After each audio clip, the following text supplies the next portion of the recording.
경건한 사람들이 스데반을 장사하고 위하여 크게 울더라. 사울이 교회를 잔멸할세 각 집에 들어가 남녀를 끌어다가 옥에 넘기니라. 그 흩어진 사람들이 두루 다니며 복음의 말씀을 전할세 빌립이 사마리아 성에 내려가 그리스도를 백성에게 전파하니 무리가 빌립의 말도 듣고 행하는 표적도 보고 한 마음으로 그가 하는 말을 따르더라.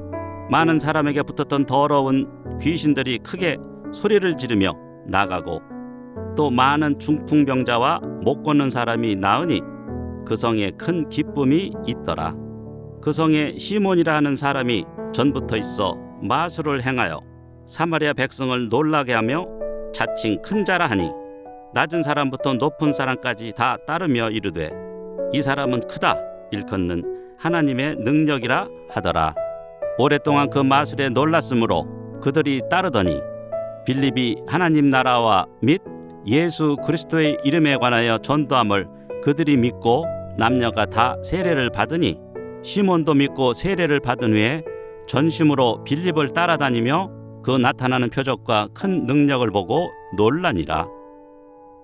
할렐루야, 목요일 새벽입니다. 오늘도 새벽 말씀 큐티를 통해 은혜 충만한 하루 되시길 소망합니다. 초대교회 성도들은 핍박을 피해 각지로 몸을 피했습니다. 그런데 그들은 숨지 않고 오히려 그곳에서 적극적으로 복음을 전했습니다. 이로써 예루살렘 안에만 머물러 있던 복음이 사방으로 퍼져나갔습니다. 특히 7 지도자 중 한 명이었던 빌립은 사마리아에서 복음을 전했습니다. 성령님은 그를 통해 사마리아에서 큰 역사를 행하셨습니다. 예루살렘 교회의 핍박이 시작되었습니다. 사울은 교회를 없애려고 날뛰었습니다. 8장 3절 말씀을 보시면 사울이 교회를 잔멸할세 각 집에 들어가 남녀를 끌어다가 옥에 넘기니라. 그는 남녀를 가리지 않고 끌어다 옥에 가두었습니다. 사울의 교회를 잔멸할세. 잔멸하다는 해를 가하다, 타격을 입히다 라는 의미입니다. 더불어 헬라어 성경의 시제 또한 미완료 시제, 어떤 동작이나 사건이 지속, 반복되는 상황의 시제를 사용하여 표기하였습니다. 즉, 사울의 박해가 지속적으로 이루어지고 있음을 나타내고 있습니다. 사울은 교회를 괴롭히었는데 여기서 교회는 건물이 아닌 공동체를 의미합니다. 신앙 공동체의 모임, 신앙 공동체가 함께 예배를 드린 곳이 집이었습니다. 사울은 각 집에 들어가, 즉 집마다 박해하였음을 알 수 있습니다. 이런 박해 때문에 믿는 자들은 예루살렘 밖의 지역을 두루 다니며 복음을 전파했습니다. 땅끝까지 복음을 전하라는 사명을 받은 교회가 예루살렘에만 머물러 있자 하나님은 그들을 강제로 흩으셨습니다.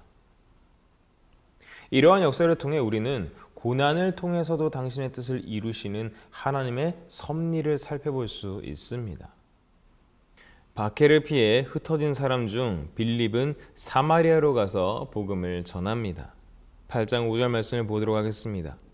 빌립이 사마리아 성에 내려가 그리스도를 백성에게 전파하니. 이 사마리아 사람들은 유대 민족과 오랜 세월을 앙숙으로 지냈습니다. 그들 사이에서는 역사적으로, 민족적으로 좁힐 수 없는 틈이 있었습니다. 마치 우리나라와 일본과의 관계가 그러함과 같습니다. 그러나 하나님은 그들이 복음 안에서 하나의 교회, 신앙 공동체를 이루도록 역사하셨습니다. 세상에 복음으로 하나 되지 못할 사람들은 없습니다. 복음은 막힌 담을 허는 하나님의 강력한 도구입니다. 복음으로 미움과 갈등을 극복할 수 있습니다. 빌립의 사역 가운데 많은 기적이 나타났습니다. 8장 5절에서 8절 말씀을 보도록 하겠습니다. 빌립이 사마리아 성에 내려가 그리스도를 백성에게 전파하니 무리가 빌립의 말도 듣고 행하는 표적도 보고 한 마음으로 그가 하는 말을 따르더라. 많은 사람에게 붙었던 더러운 귀신들이 크게 소리를 지르며 나가고 또 많은 중풍병자와 못 걷는 사람이 나으니 그 성에 큰 기쁨이 있더라. 귀신들이 떠나가고 중풍병자와 못 걷는 사람들이 나았습니다. 그들은 빌립의 말도 듣고 표적도 보며 복음을 받아들였습니다. 해방과 치유는 그것을 경험한 당사자들 뿐 아니라 그것을 보고 들은 많은 사람에게 기쁨을 가져다 주었습니다. 이처럼 구원받은 기쁨은 인생에서 가장 큰 기쁨이자 세상에 줄 수 없는 참된 기쁨입니다. 또 이 기쁨은 복음 사역자들이 누리는 특권입니다. 복음 사역자는 오늘날의 목사, 전도사에게만 해당되는 직분이 아닙니다. 우리 모두 하나님 나라의 왕 같은 제사장이요, 거룩한 나라요, 그의 소유가 된 백성입니다. 우리를 통하여 복음이 전파되고 영혼 구원의 사역이 일어나길 소망합니다. 이제 빌립은 복음의 현장에서 마술사 시몬을 만나는데요. 사도행전 8장 9절에서 10절 말씀을 보겠습니다. 그 성에 시몬이라는 사람이 전부터 있어 마술을 행하여 사마리아 백성을 놀라게 하며 자칭 큰 자라 하니 낮은 사람부터 높은 사람까지 다 따르며 이르되 이 사람은 크다 일컫는 하나님의 능력이라 하더라.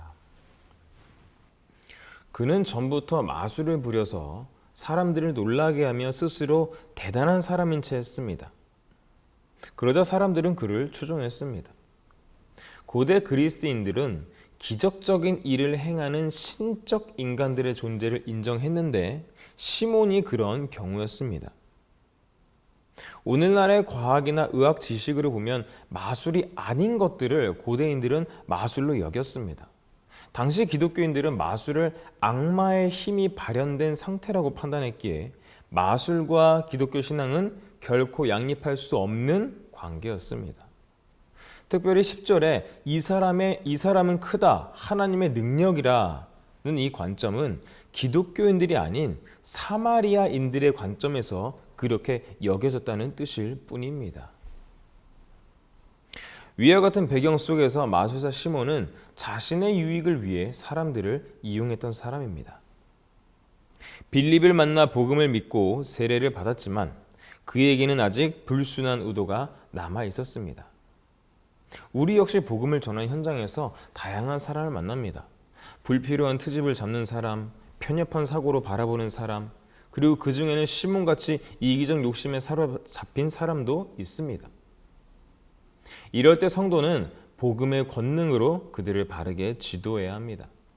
마술사 시몬이 세례를 받긴 했지만 그의 관심사는 여전히 마술로 흉내낼 수 없는 빌립의 표적과 기적에 있었습니다.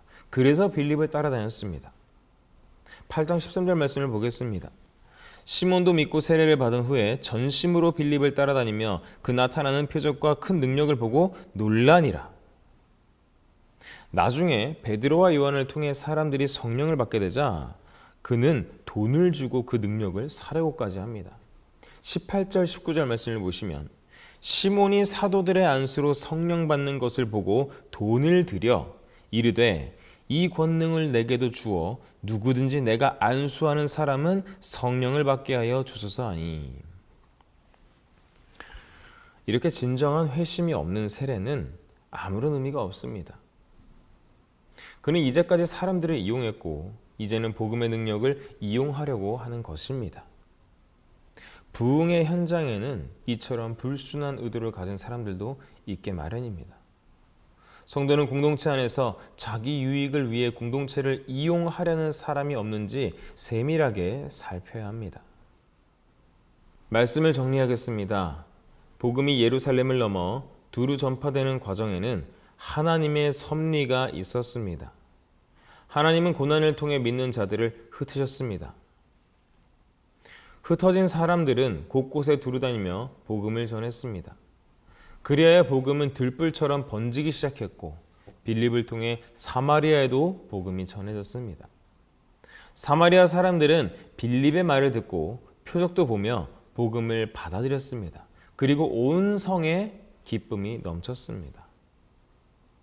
하나님은 오랜 갈등과 반목의 역사가 있는 유대인과 사마리아인을 복음으로 묶어주셨습니다. 이와 같이 복음에는 큰 능력과 큰 기쁨이 있습니다.